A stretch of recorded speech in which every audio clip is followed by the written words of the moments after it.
Boa noite a todos. Yes, Mary, help. Boa noite a todos. Mais uma vez aqui estamos reunidos para fazermos mais um estudo. E a gente sempre vai repetir que estamos representando a nossa casa espírita, Fé, Esperança e Caridade. E que enquanto não terminar esse momento que a gente está vivendo de tanta dificuldade, a gente vai fazer nosso estudo dessa forma, certo? Então, que os bons amigos possam nos envolver, nos abençoar.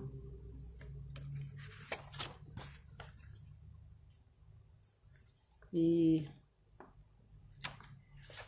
vamos ler a nossa página inicial.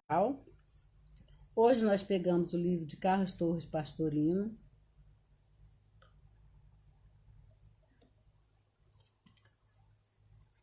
Vocês me dão licença que deu um probleminha aqui na minha internet. Só um minutinho, por favor.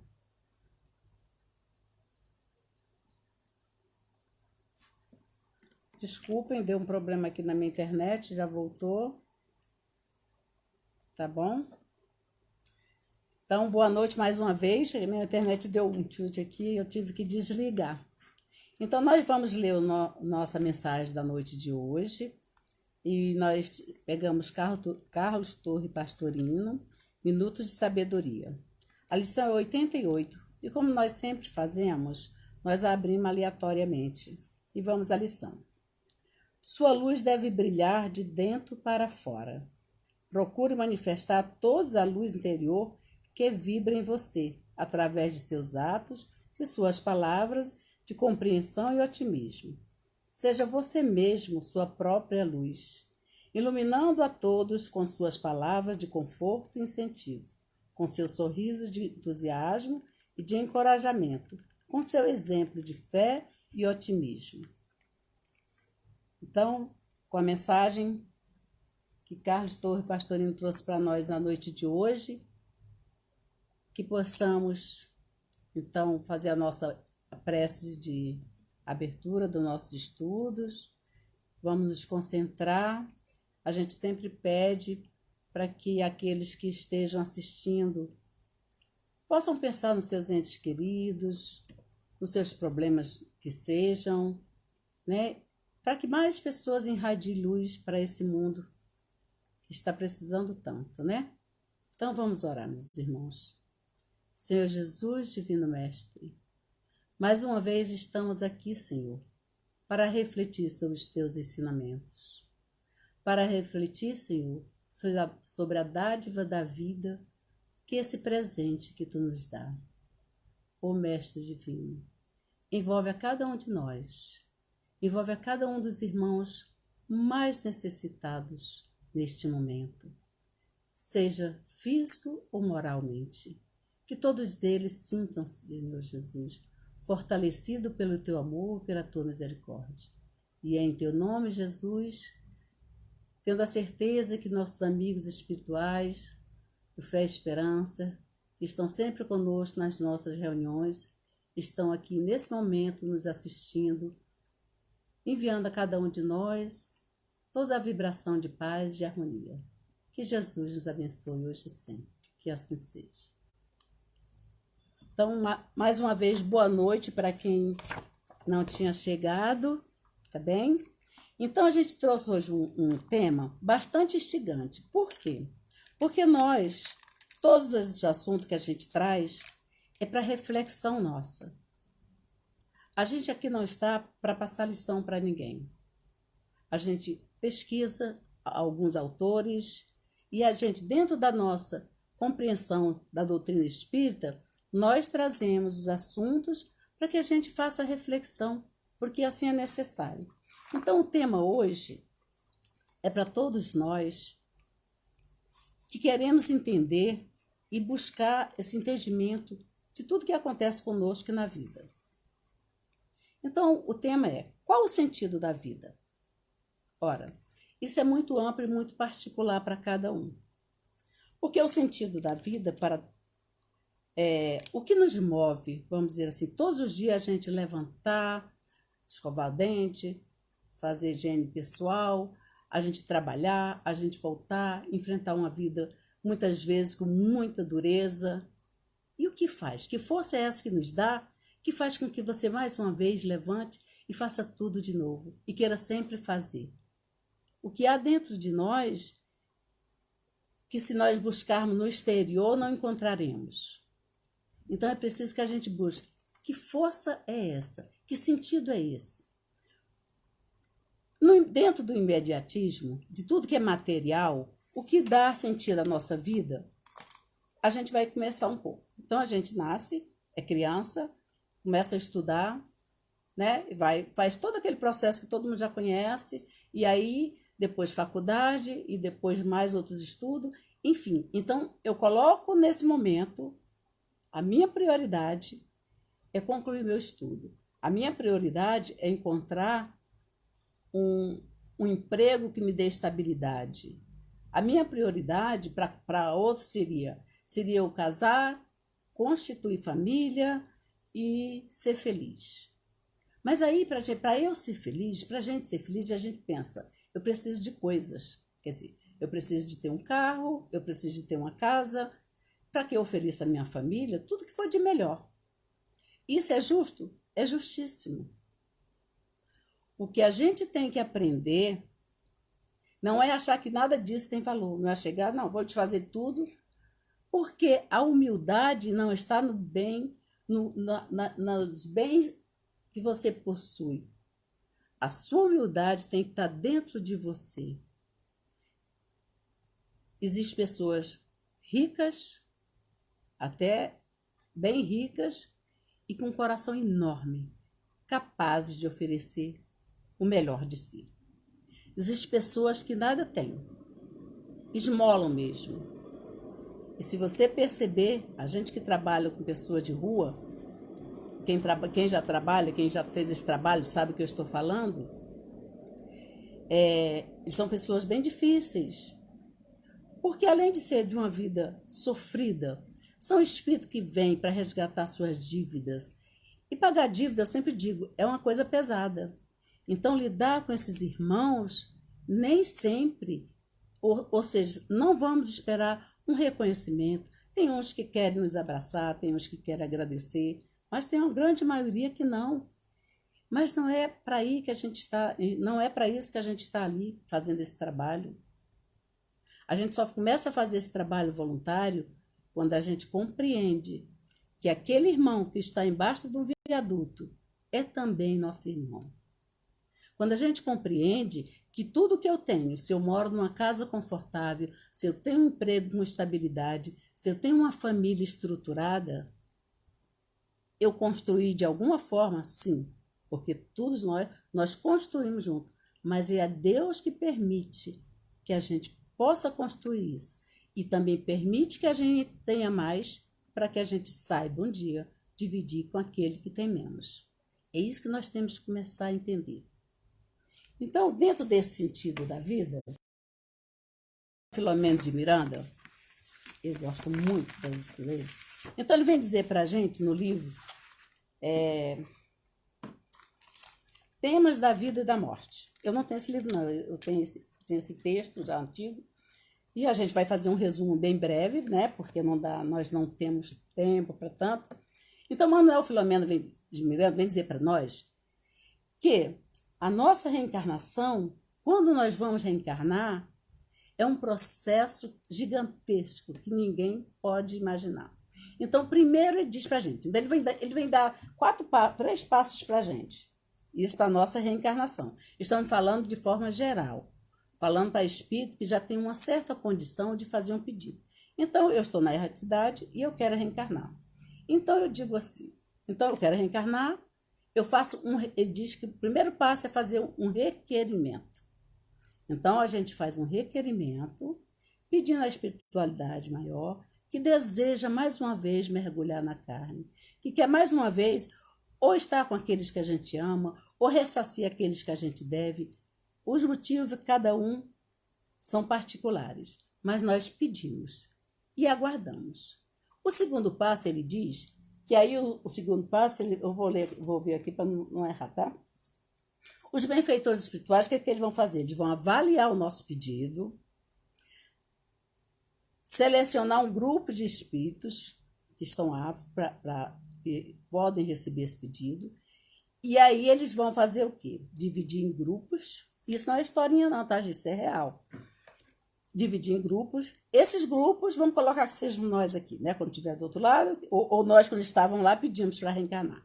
Então, a gente pede. Então, quando a gente faz o requerimento, se tiver, a gente pede para nascer no Brasil, se for o caso, ou escolhe o país, escolhe a família. A gente faz o nosso requerimento. Agora, a forma que vai vir a resposta nem sempre é como a gente quer, porque às vezes o que nós queremos não é o melhor para nós. Então, ele diz que então, esses grupos vão ficar por um bom tempo fazendo, vou chamar de intensivão. São cursos, ouvindo palestra, estudando, tomando ciência de tudo que vai passar aqui na Terra, das dificuldades, do apoio que vão ter espiritual. Então, a gente fica a par de tudo isso. Terminado esse curso, eles voltamos para aquele núcleo e os espíritos aí vão selecionar. Eles chamam o terceiro passo de seleção. O que é essa seleção? Aqueles que ficaram aptos para reencarnar, então eles separam e esse grupo vai ficar aquele período que a gente sabe, quando a gente vai reencarnar, quando é feito esse pedido que a gente vai reencarnar, a gente vai ficar uma espécie de torpor. Um pouco a sua consciência adormecesse para exatamente esquecer tudo, né, que você foi aqui. Por isso a gente não lembra de quem a gente foi, com quem a gente viveu, enfim.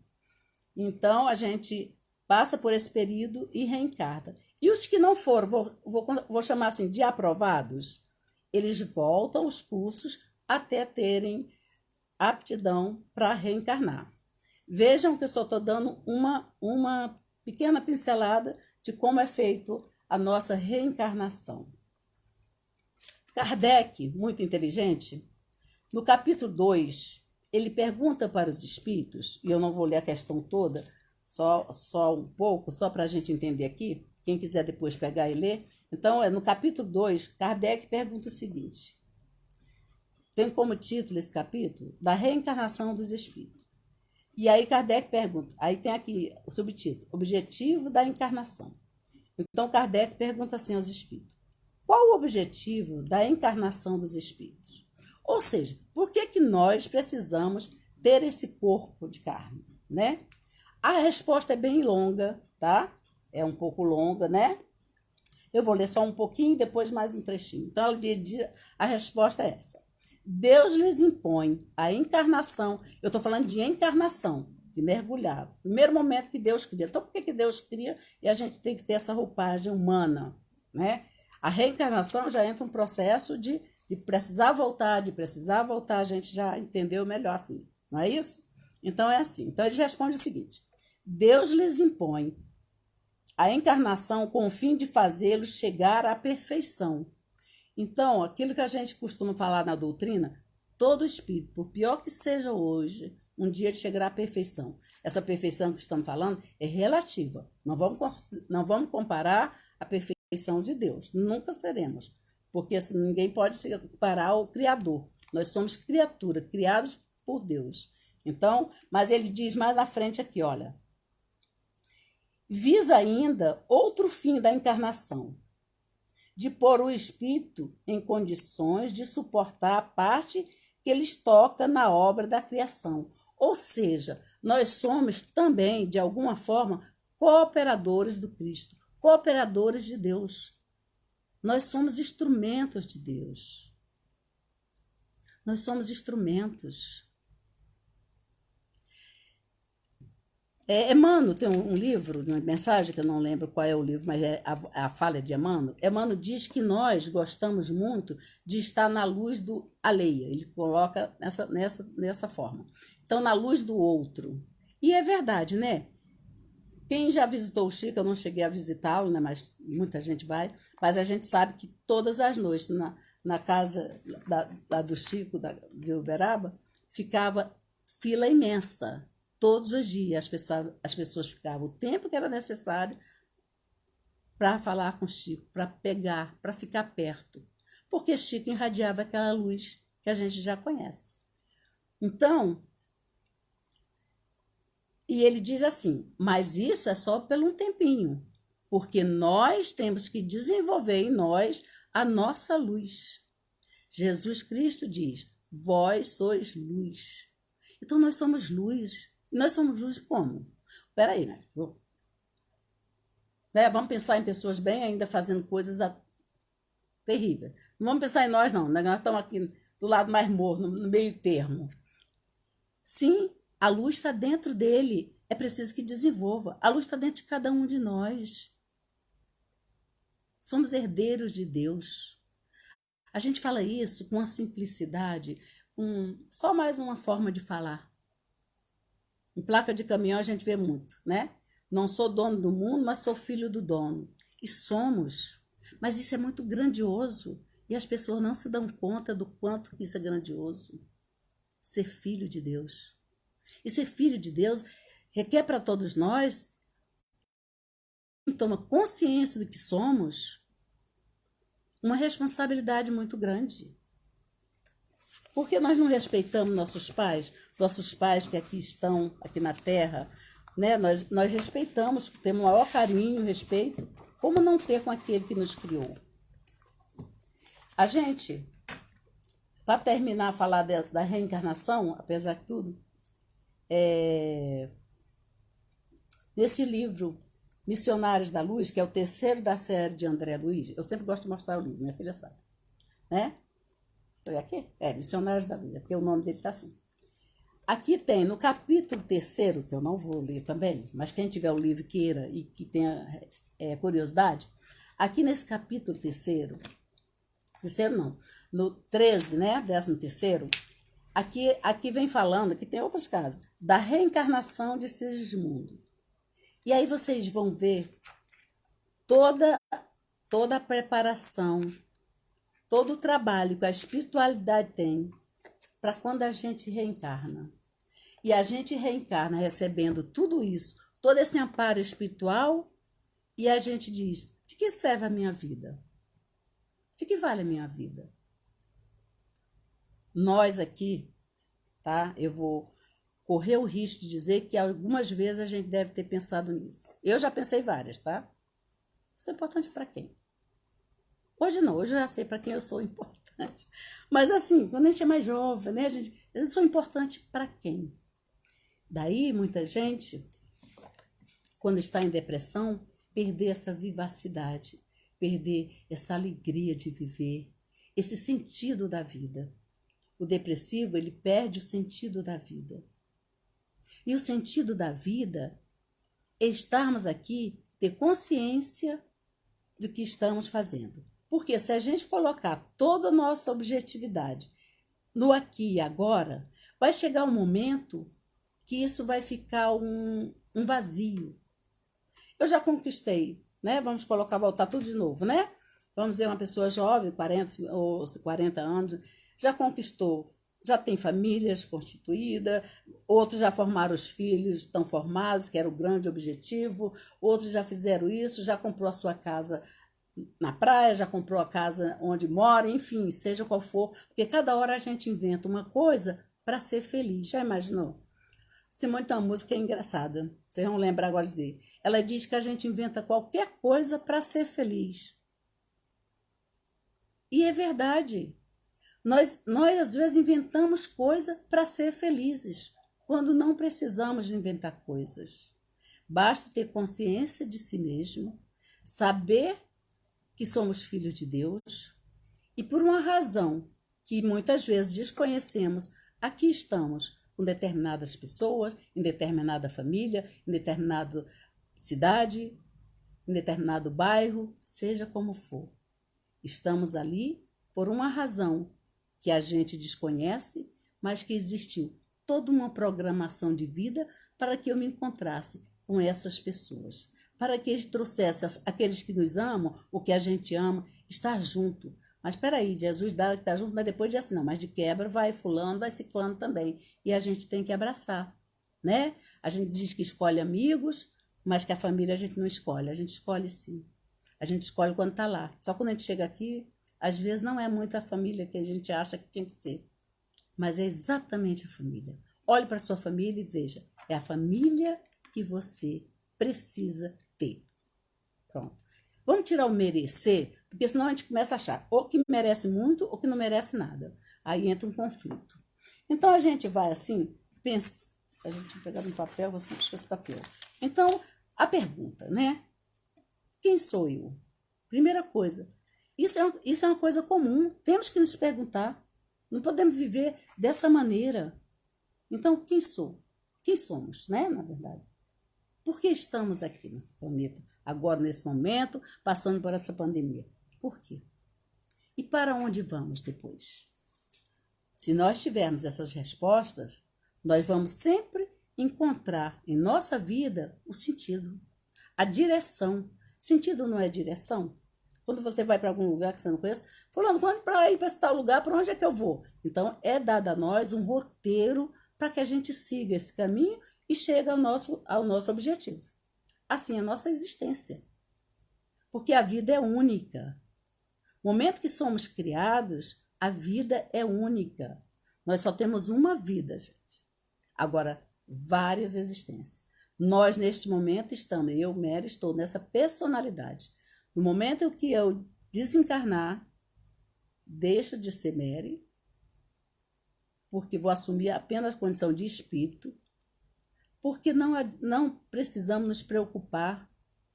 Quando a gente tem essa consciência, a gente não se preocupa se são brancos, se são pretos, se são, seja o que for. A gente começa a ver, perceber que somos apenas e simplesmente espíritos que neste momento vestem um corpo de carne. Nós não somos um corpo que temos um espírito. Nós somos um espírito que momentaneamente vestimos esse corpo que é o corpo físico e que ele também é empréstimo, por como tudo que nós temos. Então, é dado para nós como empréstimo. E se eu pego alguma coisa de alguém emprestado, vamos dizer que eu peguei esse livro emprestado com alguém que está aí me assistindo e vendo agora. Aí a pessoa fala, olha, vou te emprestar meu livro, mas dá para você ter um carinho, cuidado? Eu vou ter que ter o maior carinho, porque o livro não é meu. Eu vou ter que devolvê-lo. O corpo não é nosso, não. Ah, eu faço do meu corpo o que eu quero, é meu. Não é, não. É ilusão. Se fosse seu, você levava. A gente só leva conosco aquilo que temos de real. Por isso, o corpo fica lá. O espírito segue o perispírito. O que vai comigo é esse corpo que eles chamam, que nós chamamos de perispírito, e cada religião dá um nome. Então, isso vai conosco. E lá, nesse perispírito, está lá como uma xerox, igual um carbono. Tudo que se fez está lá, delineado nesse corpo espiritual nosso, mostrando as nossas ações. As nossas ações, boas ou más, vão conosco, são nossas. Tudo que eu aprendo, tudo que eu estudo, tudo que eu bom, tudo que eu fizer de ruim, levo comigo. Aí é hora da gente ver se a mochila está muito pesada, né? Porque é melhor a gente desfazer de muitas coisas para quando voltar mais leve. Nossos filhos são empréstimos, são espírito que Deus confia a nós. Olha a bondade de Deus. Ele confia seus filhos a nós. E aí, quando a gente retorna, ele vai perguntar: que fizeste dos filhos meus que eu te confiei?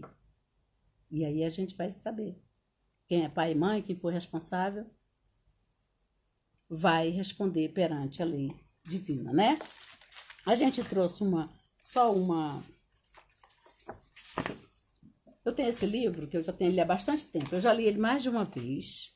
De vez em quando eu tenho que ler. Eu vou dizer a vocês por quê, tá? Eu gosto de dizer tudo assim, né? Esse livro é do Espírito Miramês, esse espírito é maravilhoso, os livros dele. E é por João Nunes Maia, tá? Horizontes da Fala, esse livro, o nome dele. E eu leio, quando eu vi esse livro, já faz mais de 20 anos que eu tenho esse livro, eu quis, sabe por quê? Eu digo para vocês, eu sempre digo isso, quem me assiste lá no Fé sabe disso. Eu não tenho um jeito doce de falar.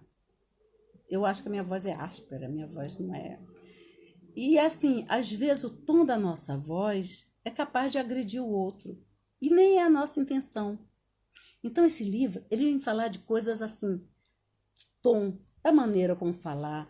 Olha, esse livro assim é para mim muito bom, muito bom. Volta e meia eu pego ele, falei, peraí, Mé, tá precisando ler de novo. Aí, vou ler. Então eu vou ler só um trechinho daqui que ele fala, que o Espírito fala, olha que lindo. Se por quaisquer circunstância começares o seu dia com mau humor, alguém aí já começou o dia com mau humor?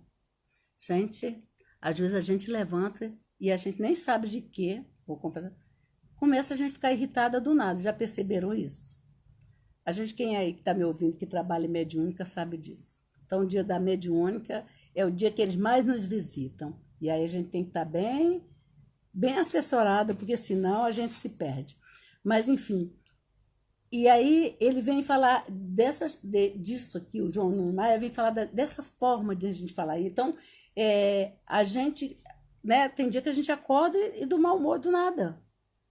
Sabe por quê? Eu vou dizer, muitas vezes, não é sempre, não estou generalizando, nada se... Mas muitas vezes, ao dormir, esquecendo de fazer a nossa prece, a nossa oração, de falar com o nosso anjo da guarda, e aí nós vamos, sabe para onde? Para lugares que a gente não queria ir. Mas aí a gente vai, e quando volta, a gente volta, por que eu acordei hoje cansada? Hoje eu acordei tão esquisita. Eu acho que alguém já falou isso, né? Porque comigo já aconteceu várias vezes. Mas agora a gente, quando já sabe, peraí, a gente já sabe a receita e vai resolvendo, tentando resolver as coisas. Então ele diz assim, viu? Vamos lá, continuar. O humor, né? Levanta de mau humor e quando o humor te perseguir, não deixes que ele se denuncie pela conversação nem pela feição do teu rosto. Nessas horas, procura estar em contato com as belezas da criação. Vê as árvores, os animais e certamente muitas pessoas mostrando a alegria de servir. Medita na satisfação de que logo te contagiarás por ela. Mas não é verdade? Ao invés da gente se entregar ao mau humor, se a gente começar a procurar, gente, a natureza é tão bela. Eu acho, é assim tão bela. Então, assim, quem não tem uma planta em casa? Quem não tem uma flor? Quem não tem um animalzinho?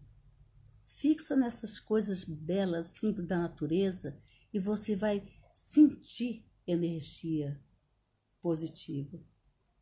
Porque realmente o mundo nos convida para estar sempre agitado, para estar sempre... E aí compete a cada um de nós estar atento para a gente não cair nessas ciladas. Porque a gente cai em ciladas, sabia? Ciladas espirituais. Vamos colocar uma coisa simples, família, né? Família não tem muita diferença. Como diz o povo, só muda o endereço. Então, às vezes a família está tudo harmoniosa, está conversando, daqui a pouco começa um mal-estar, uma discussão, e se você perceber, você vai ver que foi de uma bobagem, de coisas tão insignificantes, que depois, né, com calma, você vai pensar, meu Deus, mas por que precisou chegar a esse ponto, se alterar, às vezes até chegar à discussão de fato. Então, por quê? Porque nós sempre vamos dizer isso, tá, gente? Nós estamos rodeados de espíritos. Não fique preocupados com isso. Porque eu sempre digo, você vai estar, nós estaremos sempre com as companhias que nós mesmos convidamos. Então, se a gente pensa bem, a gente vai estar com amigos bons. Mas se eu mãe, desejando o ódio para alguém, desejando com muita raiva, que nós ainda temos isso dentro de nós. Nós temos todos esses sentimentos negativos, mas esses sentimentos são para serem trabalhados. Não estamos falando aqui, mas fulano é espírita e faz isso. Ele faz, todos fazendo em qualquer religião. Por quê? Porque a religião vai só nos ajudar, ela vai ser um suporte a mais para que a gente, nas horas difíceis, a gente consiga superar as dificuldades. Porque nas horas fáceis, meus amigos, nas horas fáceis a gente tem muito mais amigo perto, nas horas fáceis a gente nem precisa que esteja tanta gente perto, porque está tudo bom demais. Agora, na hora da dor, na hora que você de fato precisa, eu tenho o hábito de dizer que você só sabe quem é seu amigo se um dia você precisar dele. Até então você pode pensar que alguém é seu amigo, mas na hora que a gente precisa de fato, aí você vê, na hora da sua necessidade, na hora da sua dor, você vai conhecer quantos amigos você tem, né? Então a gente vai, deixa eu ver o que eu ia falar aqui mais. Tá, então nós já falamos de tudo isso. Então nós somos o quê? Filhos da luz. Mas filhos da luz, quem disse não sou eu, é Jesus. E ele manda que brilhe a vossa luz. Aí você olha para você, para que luz? Eu brinco sempre com as pessoas, falo, olha gente, enquanto eu não tenho luz, eu uso a da Light. Tem que pagar a conta, porque senão eles cortam. Mas, na verdade, é uma brincadeira. Mas, na verdade, essa luz, ela tem que, né? Ela tem que, ou tem que fazer algo que ela sobressaia. Porque nós temos. Então, a semente está ali. Mateus vem falar da semente. Que sementes são essas?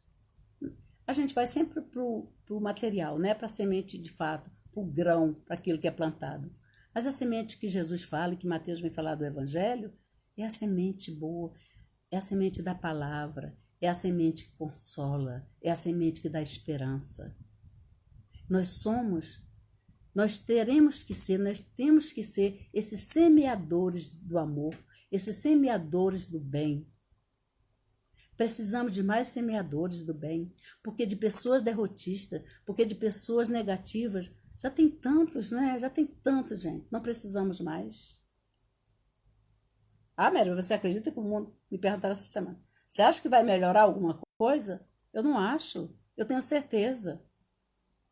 Eu tenho certeza que a lei de progresso é a lei de Deus. O tempo que vai levar, eu não sei. Mas que eu tenho certeza que vai chegar, vai. E assim, muita gente cruza os braços e espera as coisas mudarem. Vamos esperar o Brasil melhorar? Vamos esperar que... É fácil. Muita gente senta no seu sofá e faz todo um delineado de política e de tudo, sentado sem fazer nada. Então, amar é um verbo e é de ação. Então, se você não tem nenhuma ação para modificar isso, você está sendo um sujeito passivo. Nós temos que ser pessoas pacíficas, pacificadoras, não passivos, né? Então é melhor aqueles que são contra, porque têm uma posição, do que aqueles que nada fazem e que se colocam numa neutralidade. Nós não somos agente neutro, não temos como ser na sociedade em que vivemos. Nós temos que ter a nossa posição, a nossa postura. E essa posição não quer dizer que eu tenha que fazer que o outro siga o meu pensamento. Eu não tenho que, por exemplo, eu sempre digo, a doutrina espírita para mim é maravilhosa. Por primeiro motivo. Eu entrei na doutrina há muitos anos, quem primeiro entrou lá na minha casa fui eu, a minha família. E por quê? Porque eu sou de origem católica, que é uma religião linda, mas que não me dava a resposta que eu queria. E eu ficava querendo questionar por que a gente está aqui, por que Deus cria, porque depois a gente morre, e essas coisas ninguém me dizia, e eu queria entender. Então, quando eu conheci a doutrina, eu falei, meu Deus, está aqui o que eu procurava, e estou até hoje. Mas ela é boa para mim, ela é maravilhosa. Mas eu não tenho que fazer com que o outro seja espírita, porque, como diz Gandhi, perguntaram para ele qual a melhor religião do mundo. Aquela que faz o homem ficar melhor. Então, se a sua religião te faz ser uma pessoa melhor, ela é a melhor religião. Então, somos nós que temos que ter trabalhar em nós as nossas imperfeições para nos tornarmos um dia pessoas melhores. Para que esse sentido da vida, que essa vida maior, que nós estamos nesse sentido, não estamos falando de aqui e agora, estamos transcendendo isso, porque se você não entende essa transcendência de espírito imortal, você não vai achar razão, você não vai achar justiça em muitas coisas. Então, esse sentido da vida vem do meu entendimento de saber que aqui estou, que fui criada e que pedi e que eu requeri, eu implorei a Deus para reencarnar mais uma vez. E mais uma vez ele concede que aqui estejamos. Por isso, meus irmãos, esse momento é um momento maravilhoso. O momento que nós estamos vivendo é um momento maravilhoso. Por quê? Porque nós estamos nessa transição planetária e nós estamos fazendo parte deste contexto. Então, vamos aproveitar que estamos fazendo parte de tudo isso e vamos fazer da nossa pequena colaboração, que seja de uma palavra, que seja de um freio de falar menos dos outros, de olhar, de perceber o erro do outro e reconhecer em mim, tão falível quanto qualquer pessoa. Então, quando a gente começa a fazer esses exercícios, são exercício. Não falamos aquilo que estamos aqui, já falamos porque já fazemos, mas a gente faz um exercício, tá? Isso é exercício mesmo, diário, tá? Então, a gente vai finalizar, já estamos quase num tempo assim, né? Nós vamos finalizar uma história de Humberto de Campos, que ele vem trazendo, é uma coleção. Eu não tenho essa coleção de Humberto de Campos, é maravilhosa, tá? É Contos dessa e de Outra Vida. Se alguém tiver aí, Lucimar, alguém que estiver vendo, tivesse algum desses livros de Humberto de Campos, tem alguns que eu já vi na internet, tá esgotados. Então, são livros, assim, muito bons. Humberto de Campos, a gente sabe, né? Foi um jornalista, um escritor aqui na Terra, e quando ele desencarna, ele continua com seu trabalho, só que de uma outra forma, de uma forma espiritual. Então, ele vem trazendo relatos da espiritualidade para nós, né? E, por sinal, muito bom. Então, conta ele. Aí é um conto, tá? Não é uma ficção, mas é o que ele vem trazendo dentro dessa lição. Então, ele diz que um dia um certo jovem, ainda bem jovenzinho, quando já começava a querer criar seus primeiros desatinos, ele recebe a visita do bom senso, que diz, né? Então, bom senso visita esse jovem e diz, né? Por que faz isso? Por que se comprazes no mal? E vai questionando. No livro é muito bonita o relato, tá? E ele responde pro bom senso, eu quero. E passa um tempinho mais e ele, o jovem, continua fazendo suas feitos, né? E aí ele também recebe mais uma vez a visita da ponderação. A ponderação chega para ele e diz, meu jovem, por que persiste no mal? Por que insiste em fazer dessa forma? E ela vai dando conselho, falando, né? Isso é a ponderação, né? Poderia ser todos nós ponderados, né? E ele diz, eu posso. A arrogância, né? A vez que eu li esse conto, já li há muito tempo, tá, gente? Isso aqui, algumas coisas, minhas palavras, porque eu sei do conto, mas não estou aqui lendo na íntegra, não, tá? Então, ele responde por bom senso, eu posso. Depois passa mais um tempinho, ele já está mais adulto, já está muito bem financeiramente e continua os seus desmandos. E ele recebe a visita da humildade. A humildade chega muito humilde, abraça o jovem e fala, meu filho, reflete, seja mais humilde para com seus companheiros, seja mais compreensivo. Enfim, ela vai dando toda aquela coisa. E ele diz para a humildade, eu mando. Passa o tempo, passa mais um tempo e eles esperam. Espera mais um pouco e o jovem continua. E aí ele recebe a visita do amor. O amor chega, agasalha, isso é no conto, tá, gente? Lá no de Humberto Campos. Agasalha seu coração, envolve em todo o sentimento de amor.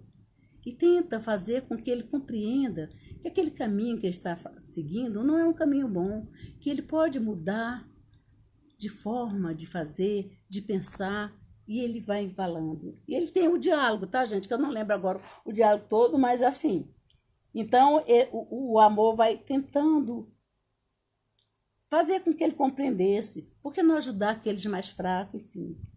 E ele continua no desmando, né? Pedindo que ele se modifique. Então, ele continua no mesmo. Então, ele recebe a quinta visita, que é a visita da... Não, aí ele diz, eu ordeno, né? Ele continua orgulhoso, vaidoso e não muda. E aí ele recebe a visita da justiça. A justiça chega mais enérgica e diz para ele, né? Não prossiga. Eu vou usar palavras minhas. Chega de desmandos. Então ela vai ter um diálogo dizendo para ele. E ele diz, eu exijo. Então, por toda essa visita que ele recebe, e assim o Pai faz conosco. Deus manda dar para nós todas as oportunidades de melhoria espiritual, oferece a nós todas as chances de sermos mais bondosos, e nós muitas vezes tampando os nossos ouvidos, não ouvindo o nosso coração, a gente continua nos desatinos da vida, e tantos que a gente vê, até que um dia a gente desperta. E aí o jovem recebe uma visita que todos nós vamos receber um dia. Então a morte chega para visitar ele. Aí chega e diz, né? Vamos ver. E ela diz, vim te buscar. Entrega-me teu corpo. Aí eu fiquei lendo isso e pensando, se a gente tivesse esse diálogo com a morte, né? Eu brincava com a minha irmã, que até já desencarnou. Eu brincava com ela, que eu sempre, quem me conhece mais de perto sabe que eu sou sempre agitada, faço muitas coisas ao mesmo tempo. Aí eu dizia assim para ela, quando a morte chegar perto de mim, eu dizia para ela, desculpa, não vou agora não, porque eu estou muito ocupada. Então, quando eu li esse conto, eu comecei a rir de mim, porque você pode estar ocupado, você pode ter 1000 compromissos e ela não vai perguntar para você. Porque chegou a nossa hora, quando chega a nossa hora, ela não pergunta. Mas aí vamos terminar o diálogo da morte com o jovem. E ele diz, né? E ela diz buscar. E ela diz, não, morte, mas... E aí ele fica questionando. Aí ela diz para ele, eu quero. Mas por quê? Por que me constrange? Ele continua argumentando com ela, por que ela está ali se ele não quer, ele vai relutar e tal. E ela responde, eu posso. Ele continua propotente, dizendo que vai fazer de todos os meios, que ele não vai ceder à morte. E ela responde, eu mando. E ele diz, não, morte, não me entregarei. Mais ou menos a fala dele é essa, né? Lutarei até o fim. E a morte responde, eu exijo. E ele desencarna. Porque quando chega a nossa hora, não adianta mais a gente pedir, implorar, porque é da lei de Deus. Por que chega essa hora? Não vamos ficar preocupados, porque nós estamos aqui de passagem. E a vida, o sentido da vida aqui é fazer com que a gente faça a vontade do Pai. Foi para isso que a gente está, é para isso que a gente está aqui. A gente não faz, infelizmente. A gente faz as nossas vontades. A gente faz com uma criança que quando quer uma coisa que a gente sabe que não é bom, aí ela diz, mas eu quero, mãe, eu quero. Não é assim? Quem tem criança em casa sabe disso. Ah, mãe, eu quero. Mas não pode, meu filho. Mas eu quero. Nós fomos mais ou menos assim com Deus. Deus está dizendo assim para a gente, não pode, meu irmão, você não pode ganhar isso agora. Mas eu quero. Então a gente vai vendo que a vida, ela é muito mais bela, porque aqui estamos com essa passagem. Estamos de passagem e com a passagem de volta. Mas que essa nossa volta, que ela seja mais radiante, que a nossa volta seja de mais suavidade, seja de mais tranquilidade. Porque, meus irmãos, ninguém está aqui que não vai. Como diz aquela música do Milton Nascimento, o trem da chegada é o mesmo trem da partida. Então, a gente que chega e quer ficar, a gente chega e só vem olhar, a gente que chega para não querer e não quer voltar. E é assim a vida. Mas nós temos que um dia voltar e dar mais uma vez, como foi feito o nosso requerimento, na nossa reencarnação, nós quando retornaremos, lá estará tudo, tudo mesmo, os nossos feitos. E que eles sejam os melhores. Que as nossas ações positivas sobressaiam as negativas, para que a gente possa ser agradecido a esses espíritos que estão vibrando, querendo que a gente vença sempre. Mas nós insistimos muitas vezes em não ouvi-los, em deixar para depois, e o depois muitas vezes não chega. Então, que a paz de Jesus esteja conosco, que cada um de nós possa tirar dessa lição de hoje, dessa reflexão, que é apenas uma reflexão. E vamos imaginar que ao terminar nosso estudo, fôssemos cada um de nós que aqui está, na nossa caixa de correio, e encontrasse alguém dizendo: qual é o sentido da sua vida? Então vamos pensar, qual é o sentido da nossa vida? Que Deus nos abençoe, Deus nos envolva, e vamos fazer a nossa prece de encerramento, agradecendo ao Pai Maior por mais uma oportunidade de estudo, por mais uma oportunidade de encontro com Ele.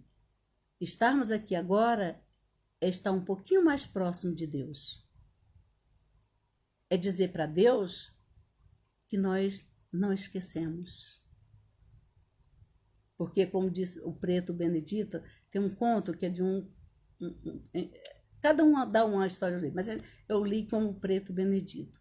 E ele dizia, ele não sabia orar, ele não sabia falar, ele só dizia assim, ele estava na igreja e dizia assim: Preto Benedito está aqui. E a história é muito interessante. Então vamos dizer assim: Deus, eu estou aqui. E aqui que eu estou, faça-se a tua vontade, mas faz de mim um instrumento capaz de ajudar na tua seara de amor, na tua seara bendita. Vamos agradecer a Jesus? Senhor Jesus, Mestre Divino, agradecemos estando, Senhor, por este momento, pelas reflexões, pelos amigos espirituais que Tu coloca em nossa existência, para nos confortar, para nos incentivar e não deixar que a gente caia no desânimo, Senhor. Porque sabemos, Deus, que Tu nos colocou aqui por uma razão muito importante. E aqui estamos, Senhor, para fazer a Tua vontade. E em Teu nome, Jesus, em nome de toda a espiritualidade maior, damos assim por agradecido este momento tão sublime, que assim seja. Muito obrigada a todos, que Deus nos abençoe, fortaleça os nossos corações e que estejamos nesta noite em sintonia com o Pai e que Ele fortaleça cada um de nós, para que não deixe nenhum de nós cair no desânimo, na descrença, mas sim ter a alegria de viver, porque viver é a maior dádiva que Deus nos dá. Que Deus nos abençoe.